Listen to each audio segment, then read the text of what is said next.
கருவில் இருந்தே தாங்கி வந்தீர் கிருபையினாலே. இந்நாள் வரை தாங்குகிறீர் இரக்கத்தினாலே.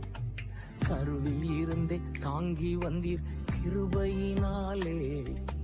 இந்நாள் வரை தாங்குகிறீர் இரக்கத்தினாலே. தாங்கி நீ தப்புவித்தீ சுமந்தி சுகம் கந்தி. தாங்கி நீ தப்புவித்தீ சுமந்தி சுகம் கந்தி. கருவில் இருந்தே தாங்கி வந்தீர் கழுகு போல சுமந்து தினம் பறக்க செய்யின்றி. கண்மணி போல் கரைபடாமல் காத்து வருகிறீ. நன்றி ஐயா ஏசையா.